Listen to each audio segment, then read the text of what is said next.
So I'm Tom Hudson. I'm going to talk to you about writing readable code. Kind of disclaimer, there's not really anything super groundbreaking in this talk. It's more a compilation of bits and pieces of advice I've given people over the years of how they should approach writing readable code. So I'm a software engineer here at Skybet. I'm Tom Lum on Twitter. It's a good place to hear, well, rants about all kinds of things. And I love questions, so be thinking of questions and ask me the questions. So, a challenge to all of you. I will give £50 of my own money via PayPal, because who does cash anymore? If anyone can tell me what this program does. Sudoku solver in APL. No. Anyone else? No. So this is actually Conway's Game of Life in APL. You got the language right, although it does say APL at the top, so no points. And I mean, like, it's a proper program, like the syntax highlighting and everything, but I wish I could explain it to you. I can't. I don't think this is readable code.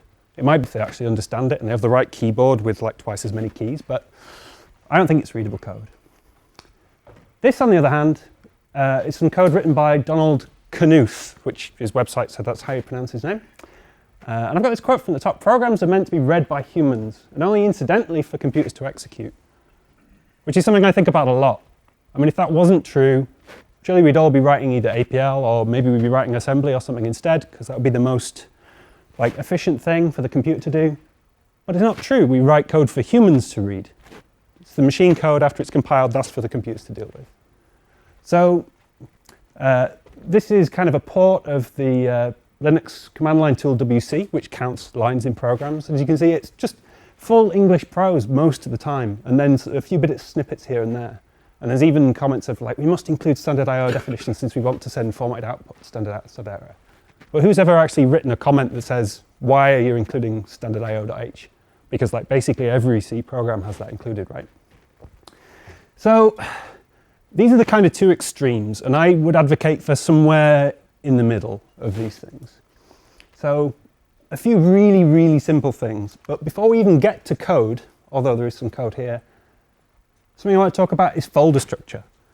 Because this really, really bugs me, especially in Java, of like the path to this file is maven, hello world, my app, source, main, java, com, my company, app.java. And there is nothing else in any of those directories. It's just one string all the way along. So if you view this on GitHub, it just links you straight to it. But like, why? What's the meaning of those directories? So something I advocate for is every directory in your code base should have a README file in it that explains what that directory is for, what you should put in it. And if you can't think what to put in that README file, don't have the directory. Don't organize things just for the sake of it. You're just making it harder for people to find stuff. Another really simple thing, white space. I have a comment at the top that says what. A bunch of this talks can be in PHP. It's reasonably readable, maybe. And I've written what, which stands for wall of text. And that's something you'll see on internet forums and things like that quite often as a response to someone who's just posted a massive block of text. No paragraphs, no punctuation even sometimes. But people complain about that, but then when it comes to writing code, they'll just write stuff like this. There's no line breaks or anything. Well, there's line breaks, but there's no white space in here. This is difficult to read. It looks like it's one thing. Much better is to add empty blank lines in there. Break things up into paragraphs, where each paragraph has a concern, something it deals with. And once you've read that, you can kind of forget about it. You can discard it. So really simple thing, but so often I read code that's not like that. I also find it very important to have consistent style. And that comes down to a lot of things. So where you put your braces, where you put spaces before them or after them, what casing you use, whether you use underscores or camel casing, that kind of thing. That stuff, I don't really care which one you do, but pick one, stick to it. Consistent naming, I think, is also really important. So even though these two functions are both dealing with page IDs, one of them calls it page ID, the other one calls it just ID. And I know we're not supposed to copy and paste code, but it happens. People are going to do it. So use the same variable name everywhere. If there is a thing that exists in your world, something, a domain object, a domain type, use the same name everywhere. And then anyone reading the code will instantly know what it is you're referring to. Again, simple thing, but I see it all over the place. Different variable name, different functions. Makes it really difficult to refactor the code. Kind of a more subtle related thing is casing. So quite often I'll see things like this, ID, with a lowercase d. Why? We don't write it that way in English. In the documentation, it's not ID with a lowercase d. We just think it kind of looks nice. But actually that means when I'm writing the code or when I'm reading it, I have to think really hard of, oh, was that uppercase I and lowercase d, or was it both uppercase? Pick a scheme. So I advocate for just capitalize all initialisms, JSON, ID, XML, etc. Do it all the time. And then you never have to think about it at all. It's always that way around. Line length. So long lines are really, really hard to read. They're hard to edit. They're hard to diff, which is something we do a lot. And actually, so much of the code editing we do is line-based. So like a real common thing, take these lines, move them down here, take these lines, move them up there. If you squash everything on a one great big long line, that makes it really hard to do. And actually, if this exceeds the end, this is the same data structure repeated twice, but it finishes like over here somewhere. And there's a syntax error in there somewhere as well, but you can't even see it. But you wouldn't know to read it. It's really difficult to mentally match all that stuff up. So, slightly less simple. Return early.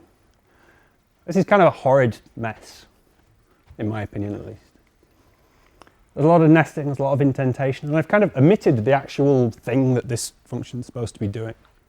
This is just the skeleton stuff, all the boilerplate you've got to do before you know you can actually edit the page in this case. And when you read this, you have to keep a mental model of every conditional that you've hopped through while you're reading this code. I've got this set, and this is true, and this isn't true. How's it going to happen? And then it's a lot to think about. Much better is to try and return early, because after each, I'm going to call them paragraphs, like blocks, whatever you want to call them, I can stop thinking about that thing now. I go, if the user isn't set in the session, return. Okay, that's fine. If I'm reading further down than that, I don't even have to think about that first thing anymore. It's gone from my mental model, which saves room to think about any more complicated logic that there might be further down.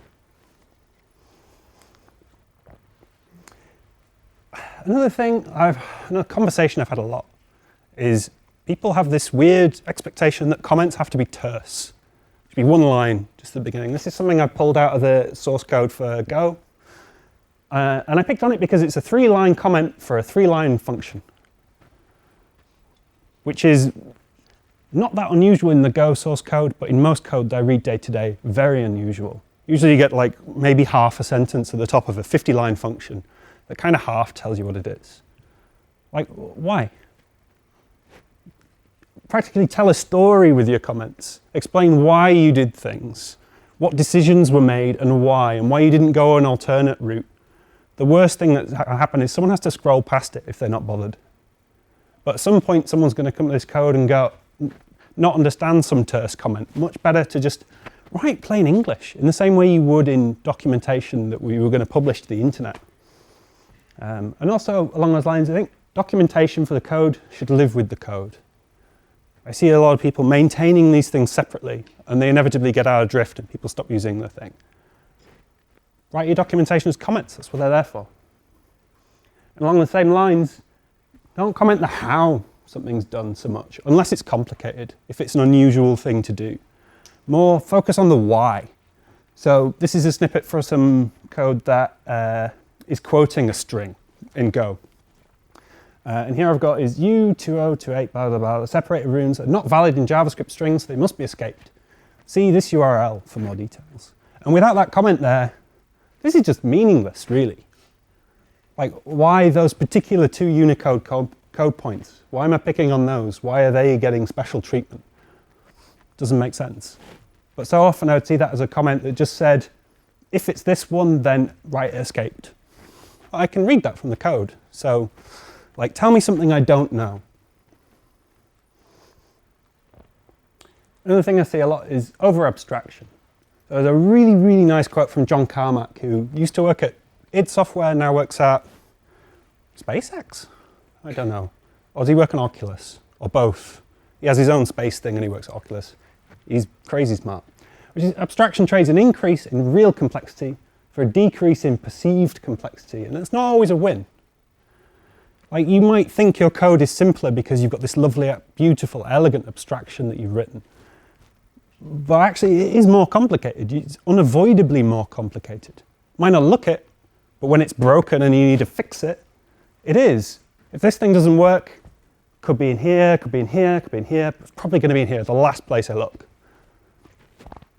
That makes it really, really difficult to figure out what's actually going on when things are broken, which is most of the time you're looking at and reading a code, right? Like, who here has ever read a Haynes Manual? Tried to use one to fix a car? Not as many as I would have liked, but it's frustrating, right? Yeah. Like, I once removed a heater matrix out of a Peugeot 106, and I was delighted when I opened the page for it, and there was about 2 paragraphs of what I needed to do, except the first one was remove the dashboard as described in chapter 2. And the first line of that was remove the steering column as described in chapter 4. I hate it. It's really difficult. You end up with post-it notes, bookmarks through the thing, trying to figure out what you're doing. Keeping all of that in your head while you're trying to solve a problem is a very difficult thing to do. And you might think it's a win for you because you don't have to write as much code, but you only write it once. You read it lots of times.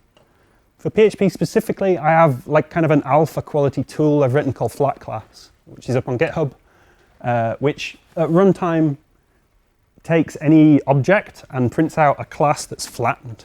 Flattens the inheritance tree. So it takes all the functions out of the parent and puts them into the user and over and recurses until it goes as far as it can. And it kind of mostly works. As a debugging tool, it's really useful. Another thing that's kind of subtle, I've called stuttering. So we have here this class URL fetcher, and it's got a method fetch URL. But most people, when they read code, when they read anything at all, but when they read code as well, they subvocalize, which I mean they kind of say out loud, but in their head, what it is they're reading. And if you give them a tongue twister to read, that makes them mentally trip over what it is they're trying to say. Response URL fetcher fetch URL of URL. Yeah, what was I doing? There was a URL. I know that for sure. So, like, be mindful of the full context in which your code is going to be called. If this was namespaced into some URL package or something like that, it'd be even worse. And interestingly, it's something that some of the tooling for Go actually picks up on and does call stuttering.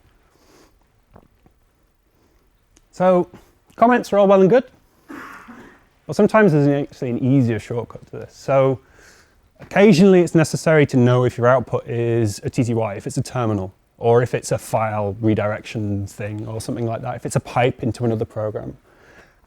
And to do that is kind of horrible. And it's actually different on every platform, but this is for Linux. You've got to do a syscall to the, there's some unsafe pointer arithmetic you need to, I don't understand it. I wish I did, I'm sorry. And you could label this with a great big comment telling people what it's doing. Or you could just wrap it in a function called isAterminal. And you can kind of mentally ignore that bit. And we said over abstraction's bad, but the skill to hone is picking the correct level of abstraction and the correct abstraction to use. Related to that is something I'd call overgeneralization. So again, a thing from id Software programming principles. I don't know if it was John Carmack or not, but in the context of writing games, write your code for this game only, not for a future game. Because you're going to be writing new code later because you'll be smarter. You write it better next time.